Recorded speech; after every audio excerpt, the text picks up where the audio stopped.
আমার বাড়িতে সব ভাবিদের নিমন্ত্রণ ছিল এই দিন।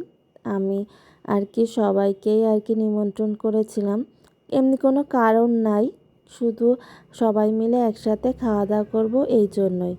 কিন্তু কিন্তু ভাবিরা জানতো যে আমাদের জন্মদিন ছিল, তা সেই জন্যই সব ভাবিরা মিলে আমাদের দুই বোনের জন্য গিফট নিয়ে এসেছে। আর এই যে আমাদের বর্ণা ভাবি আগেই চলে এসেছিল আমাদের বাড়িতে। তার সাথে গল্প করছিল, আমার বোনও গল্প করছিল। আর ভাবির দেয়া এই ফুলের ফুলদানিটা এত সুন্দর ছিল, খুবই ভালো লেগেছে। আর তার কিছুক্ষণ পরেই সব ইরানি ভাবি, স্বর্ণা ভাবি সবাই চলে এসেছিল একসাথে। সবাই এসেছে স্কুল থেকে, বাচ্চাদেরকে স্কুলে দিয়ে সবাই একসাথে এসেছে। আর সবাই এসেছে, আমি অনেক খুশি হয়েছি। আর এই যে আমার মিষ্টি একটা আপু, সোনিয়া আপু, প্রথমে আমার সাথে স্কুলে যে এই আপুর সাথেই কথা হয়েছিল আর বর্ণা ভাবির সাথে। তারপরে আস্তে আস্তে সব ভাবিদের সাথে যোগাযোগ হয়েছিল। আর এই যে এই ফুলোরা ভাবির এই যে মিষ্টি একটা ছেলে আর মেয়ে তো স্কুলে আছে, তারা খুব, আমার মেয়ে, তার মেয়ে আর এনারা সবাই ভালো বন্ধু হয়ে গিয়েছে। একসাথে সব গল্প করে নাকি ম্যাডামরা সেদিন বলছিল। আর এই যে আপু এসেছিল, আপু অনেক পরে এসেছে, ভাবিরা আগে এসেছিল।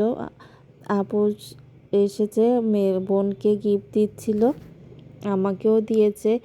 আমার গিফট নিয়ে এসেছে সবাই। আমার এত পরিমাণ লজ্জা লাগছিল যে আমি তো জন্মদিনের নিমন্ত্রণ আসলে করিনি, আমি এমনিই সব আপু ভাবিদের নিমন্ত্রণ করেছিলাম একসাথে খাওয়া দাওয়া করবো এই জন্য।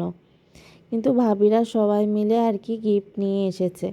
আর ভাবিদের খাইয়েছিলাম লুচি, ডাল, পাতাকপি, খাসির মাংস, মিষ্টি, সুজি, এইগুলোই করেছিলাম। সকাল থেকেই ভোরবেলা উঠেই সব রান্না বান্না করেছিলাম। আর সাথে তো আমার রান্নার লোক আছেই, তারা একটু হেল্প না করলে আমি আসলে পারতাম না। এই যে আমার এই খাসির মাংস রান্না করেছিলাম, চুই ঝালে খাসির মাংস। আর এই যে সব আইটেম, আসলে প্রথমে সব আইটেম ভিডিও করতে পারিনি, পরে করেছিলাম। আর আমি আর আমার বোন মিলে সব ভাবিদের প্লেট গুছিয়ে দিচ্ছিলাম। আসলে আমার খুব ভালো লাগে সব বাড়িতে লোকজন আসলে, আত্মীয় স্বজন আসলে সবাইকে নিজ হাতে বেড়ে খেতে দিতে। আমার বোনের খুবই ভালো লাগে এরকমভাবে নিজ হাতে সবাইকে খাইয়ে দিতে। বাড়িতে কোনো প্রোগ্রাম থাকলেও আমরা চেষ্টা করি যেইটুকু নিজে হাতে দেওয়ার, কারণ আমাদের খুব ভালো লাগে এই জিনিসটা। আর লাস্টে আমাদের জন্মদিনে কেক দিয়েছিলাম সবাইকে খেতে।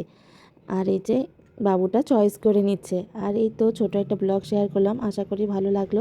ভালো থাকুন, সুস্থ থাকুন, তৃণা লাইফস্টাইলের সাথেই থাকুন। ধন্যবাদ। আর সবাই মিলে খুব সুন্দর একটা মুহূর্ত কাটিয়েছি, ভালো একটা সময় কাটালাম। সব ভাবিরাও আমাকে বলছে অনেক সুন্দর একটা সময় ছিল, খুব সুন্দর একটা স্মৃতি।